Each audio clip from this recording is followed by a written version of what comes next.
ओम पार्थाय प्रतिबोधितां भगवता नारायणेन स्वयं व्यासेन ग्रथितां पुराणं मध्ये महाभारतम् अद्वैतामृतवर्षिणीं भगवतीम् अष्टादशाध्यायिनीं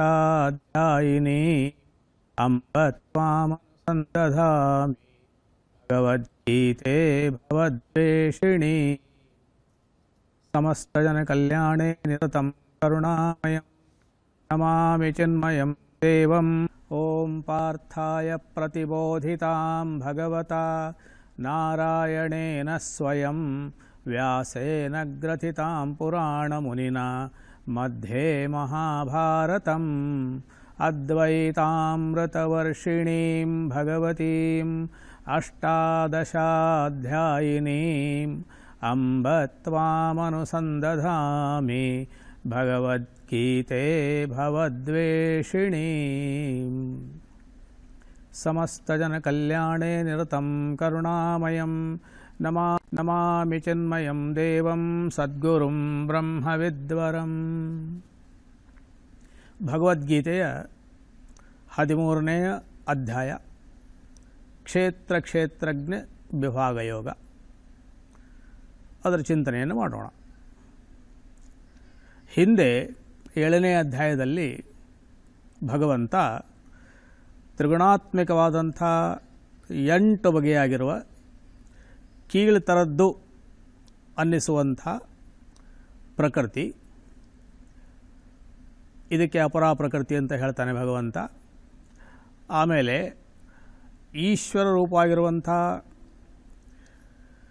ಕ್ಷೇತ್ರಜ್ಞ ಅನ್ನುವಂಥ ಹೆಚ್ಚಿನ ಪ್ರಕೃತಿ, ಈ ರೀತಿ 2 ಪ್ರಕೃತಿಗಳನ್ನು ಈಶ್ವರನಿಗೆ ಹೇಳ್ತಾನೆ. ಈಶ್ವರನಿಗೆ 2 ಪ್ರಕೃತಿಗಳು. ಈ 2 ಪ್ರಕೃತಿಗಳಿಗಿಂತ ಈಶ್ವರನು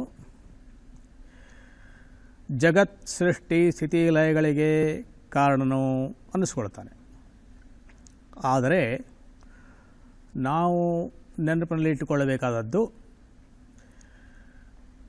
ಈಶ್ವರನಿಗೆ ಸ್ವತಃ ಕರ್ತೃತ್ವವಿಲ್ಲ ಅನ್ನುವಂಥದ್ದು. ಇದನ್ನು 9ನೇ ಅಧ್ಯಾಯದಲ್ಲಿ ಶ್ರೀ ಭಗವಂತನೇ ಹೇಳ್ತಾನೆ. ಮಯಾಧ್ಯಕ್ಷೇಣ ಪ್ರಕೃತಿ ಸೂಯತೆ ಸಚರಾಚರಂ ಹೇತುನಾ ಅನೇನ ಕೌಂತೆಯ ಜಗದ್ವಿಪರಿವರ್ತತೆ. ಇಲ್ಲಿ ತನ್ನ ಅಕರ್ತೃತ್ವವನ್ನೇ ಭಗವಂತ ಹೇಳ್ತಾನೆ. ಈಗ ಇಲ್ಲಿ ಪ್ರಸ್ತುತ 13ನೇ ಅಧ್ಯಾಯ ಕ್ಷೇತ್ರಜ್ಞ ವಿಭಾಗ ಯೋಗದಲ್ಲಿ ಕ್ಷೇತ್ರ ಮತ್ತು ಕ್ಷೇತ್ರಜ್ಞ ಅನ್ನುವಂಥ ಈ 2 ಪ್ರಕೃತಿಗಳನ್ನು ಪರೀಕ್ಷಿಸುವುದರ ಮೂಲಕ, ಅರ್ಥಾತ್ ಕ್ಷೇತ್ರಜ್ಞನೂ ಪರಮಾತ್ಮನೇ, ಕ್ಷೇತ್ರಗಳು ಅನ್ನುವಂಥದ್ದು ಎಲ್ಲವೂ ಮಿಥ್ಯೆಯೇ ಅನ್ನುವುದನ್ನು ತಿಳಿಸಿಕೊಡುವುದಕ್ಕಾಗಿ ಮತ್ತು ಅದ್ವೈತ ಸಿದ್ಧಾಂತದ ಬ್ರಹ್ಮಸತ್ಯಂ ಜಗನ್ಮಿಥ್ಯ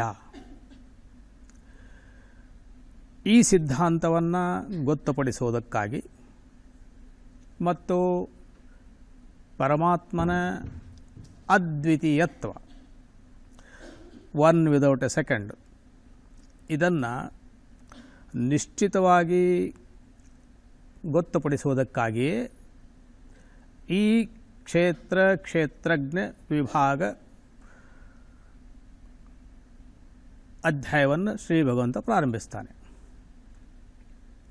ಎರಡನೆಯದಾಗಿ ಈ ಹಿಂದಿನ 12ನೇ ಅಧ್ಯಾಯದಲ್ಲಿ ಕೊನೆಯ ಭಾಗದಲ್ಲಿ ಅದ್ವೇಷ್ಟ ಸರ್ವಭೂತಾನಾಂ ಮೈತ್ರ ಕರುಣ ಏವಚ ಅಲ್ಲಿಂದ ಪ್ರಾರಂಭ ಮಾಡಿ ಅಧ್ಯಾಯ ಅಂತದವರೆಗೆ ಕೊನೆಯವರೆಗೆ ಶ್ರೀ ಭಗವಂತ ತತ್ವಜ್ಞಾನಿಗಳಾದಂಥ ಸನ್ಯಾಸಿಗಳ ಜ್ಞಾನ ನಿಷ್ಠೆ ಅದನ್ನು ತಿಳಿಸುವುದರ ಮೂಲಕ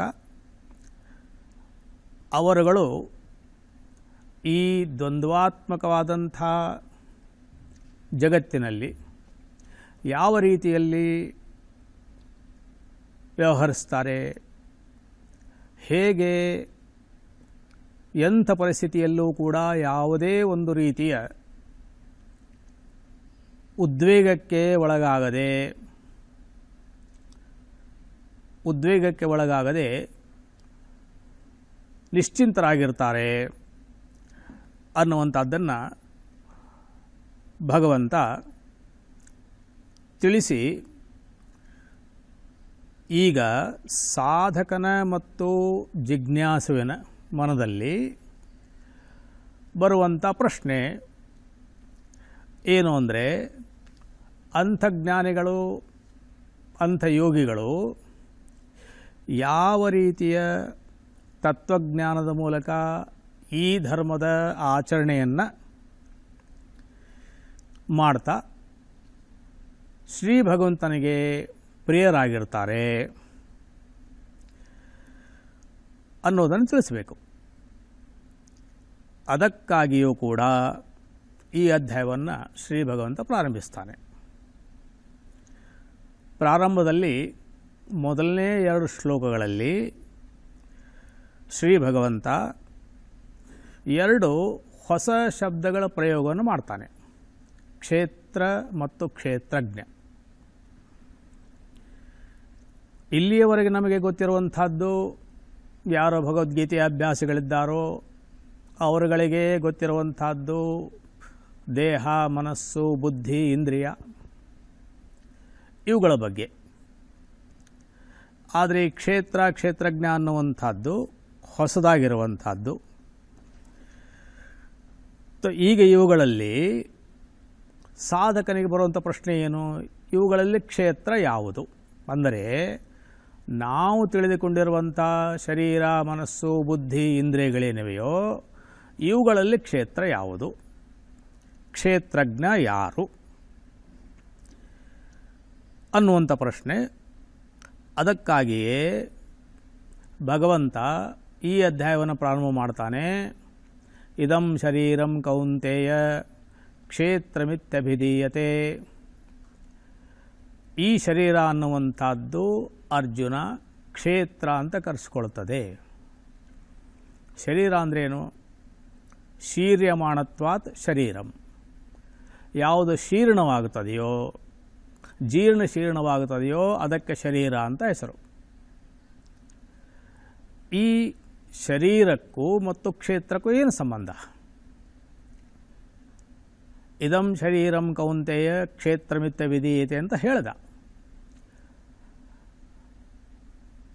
ಹಾಗಾದರೆ ಕ್ಷೇತ್ರ ಅನ್ನುವಂಥದ್ದೇನು? ಕ್ಷಯಾತ್, ಕ್ಷರಣಾತ್, ಕ್ಷೇತ್ರವತ್ ಈ ರೀತಿ ಕ್ಷೇತ್ರದ ಬಗ್ಗೆ ಹೇಳ್ತಾರೆ. ಕ್ಷಯಾತ್ ಅಂದರೆ ನಾಶವಾಗುವಂಥದ್ದು, ಕ್ಷರಣಾತ್ ಅಂದರೆ ಸವೆಯುವಂಥದ್ದು, ಕ್ಷೇತ್ರವತ್ ಅಂದರೆ ಯಾವ ರೀತಿ ಹೊಲಗಳಿವೆ, ಆ ಹೊಲಗಳಲ್ಲಿ ಬೆಳೆ ಮುಂತಾದವುಗಳು ಬೆಳೆದಿವೆಯೋ ಅದೇ ರೀತಿ ಈ ಶರೀರರೂಪಿ ಕ್ಷೇತ್ರದಲ್ಲಿ, ದೇಹರೂಪಿ ಕ್ಷೇತ್ರದಲ್ಲಿ ಕರ್ಮರೂಪಿ ಫಲಗಳು ಬೆಳೀತವೆ. ಅದಕ್ಕಾಗಿಯೂ ಕೂಡ ಕ್ಷೇತ್ರ ಅಂತ ಶರೀರಕ್ಕೆ ಹೋಲಿಸ್ತಾನೆ. ಇನ್ನು ಸಮಾನ ಅಂಶ ಏನಿಲ್ಲಿ? ಶರೀರ ಅನ್ನುವಂಥದ್ದು 6 ವಿಕಾರಗಳಿಂದ ಕೂಡಿದ್ದು. ಅಸ್ತಿ, ಜಾಯತೆ, ವರ್ಧತೆ, ವಿಪರಿಣಮತೆ, ಅಪಕ್ಷೀಯತೆ, ವಿನಶ್ಯತಿ. ಮಾತೃಗರ್ಭದಲ್ಲಿ ಅಸ್ತಿ, ಮಾತೃಗರ್ಭದಲ್ಲಿದೆ. ಜಾಯತೆ, ಮಾತೃಗರ್ಭದಿಂದ ಹೊರಗೆ ಬಂದು ಹುಟ್ಟುತ್ತದೆ, ಆವಾಗ ನಾವು ಜನ್ಮ ಅಂತ ಕರಿತೇವೆ. ವರ್ಧತೆ, ಆ ಶಿಶು ಬೆಳೀತದೆ. ವಿಪರಿಣಮತೆ, ಶರೀರದಲ್ಲಿ ವಿಕಾರಗಳು ಕಾಣಿಸ್ಕೊಳ್ತವೆ. ಕ್ರಮೇಣ ಕ್ರಮೇಣ ಶರೀರದಲ್ಲಿ ಅಪಕ್ಷೀಯತೆ, ಶರೀರದ ಅಂಗಾಂಗಗಳೆಲ್ಲ ಕ್ಷೀಣವಾಗೋದಕ್ಕೆ ಪ್ರಾರಂಭವಾಗುತ್ತದೆ. ನಮ್ಮ ನೋಡುವಿಕೆ, ಕೇಳುವಿಕೆ ಇವುಗಳೆಲ್ಲ ಮಂಜಾಗೋದು, ಕಣ್ಣುಗಳು ಮಂಜಾಗುವಂಥದ್ದು, ಕಿವಿಗಳು ಮಂದವಾಗುವಂಥದ್ದು, ಇದೆಲ್ಲ ಎಲ್ಲರೂ ಅನುಭವಕ್ಕೆ ಬಂದಿರುವಂಥದ್ದು. ಈ ರೀತಿ ಸವಕಳಿಯೂ ಕೂಡ ಬರ್ತದೆ. ಹೀಗಾಗಿ ಕ್ಷರಣಾತ್. ಇನ್ನು ಕರ್ಮಫಲಗಳು ಈ ಶರೀರದಲ್ಲೇ ಉದ್ಭವಿಸುವುದರಿಂದ ಕ್ಷೇತ್ರ. ಅದಕ್ಕಾಗಿ ಭಗವಂತ ಈ ಶರೀರವನ್ನೇ ಅರ್ಜುನ ಕ್ಷೇತ್ರ ಅಂತ ಹೇಳಿದ. ಇದನ್ನು ತಿಳಿಯುವಂಥ ಆತ್ಮನೇನಿದ್ದಾನೋ ಅವನೇ ಕ್ಷೇತ್ರಜ್ಞ. ಸರ್ವಕ್ಷೇತ್ರಗಳಲ್ಲಿರುವಂಥ ಕ್ಷೇತ್ರಜ್ಞನು ನಾನೇ. ಇದು ಭಗವಂತನ ಹೇಳಿಕೆ. ಈ ಕ್ಷೇತ್ರಜ್ಞರ ವಿವೇಕ ಏನಿದೆಯೋ ಅದೇ ತತ್ವಜ್ಞಾನ. ವಿವೇಕ ಅಂದರೆ ಏನು? ವಿವೇಕ ಅಂದರೆ ಬೇರ್ಪಡಿಸುವಂಥದ್ದು. ಇದನ್ನು ನಾವೆಲ್ಲರೂ ನೋಡಿದ್ದೇವೆ, ಮಾಡ್ತಲೂ ಇದ್ದೇವೆ. ಮೊದಲಾದರೆ ಪೇಟೆಗಳಿಂದ ಧಾನ್ಯಗಳನ್ನು ತರ್ತಾಯಿದ್ರು, ಅಕ್ಕಿ, ಜೋಳ ಮುಂತಾದವುಗಳನ್ನೆಲ್ಲ. ಅವುಗಳನ್ನು ತಂದ ನಂತರ ಮನೆಯಲ್ಲಿ ಕುಳಿತು ಅದರಲ್ಲಿರುವಂಥ ಕಸ ಕಡ್ಡಿಗಳು, ಹರಳು, ಕಲ್ಲು ಮುಂತಾದವುಗಳನ್ನೆಲ್ಲ ತೆಗೆದು ಬಿಸಾಕ್ತಿದ್ರು. ಅಂದರೆ ಆ ಧಾನ್ಯಗಳನ್ನು ಸ್ವಚ್ಛ ಮಾಡ್ತಾಯಿದ್ರು, ಕಲ್ಲುಗಳು ಮುಂತಾದವುಗಳಿಂದ ಬೇರ್ಪಡಿಸ್ತಾಯಿದ್ರು. ಈ ಬೇರ್ಪಡಿಸುವಿಕೆಗೆ ಹೇಳ್ತಾರೆ ವಿವೇಕ. ಮುಂದೆ ಭಗವಂತ 4-5 ಶ್ಲೋಕಗಳು ಅಂದರೆ 3ರಿಂದ 6ರವರೆಗೆ ಈ ವಿವೇಕವನ್ನು ಮಾಡಬೇಕಾದರೆ ಕ್ಷೇತ್ರದ ಸ್ವರೂಪ, ಕ್ಷೇತ್ರಜ್ಞನ ಸ್ವರೂಪ, ಅವುಗಳನ್ನು ಸರಿಯಾಗಿ ತಿಳಿದುಕೊಳ್ಳುವುದಕ್ಕೆ ಬೇಕಾದಂಥ ಸಾಧನಗಳು, ಇದೆಲ್ಲವನ್ನು ತಿಳಿಸ್ತೇನೆ ಕೇಳು ಅಂತ ಹೇಳಿ ಅವ್ಯಕ್ತ, ಮಹತ್ತತ್ವ, ಅಹಂಕಾರ, ಈ ರೀತಿಯಾಗಿ ಪಂಚಭೂತಗಳು, 11 ಇಂದ್ರಿಯಗಳು, ಇವೆಲ್ಲವೂ ಸೇರಿ ಈ ವಿಕೃತಿಗೆ ಹೇಳ್ತಾರೆ ಕ್ಷೇತ್ರ.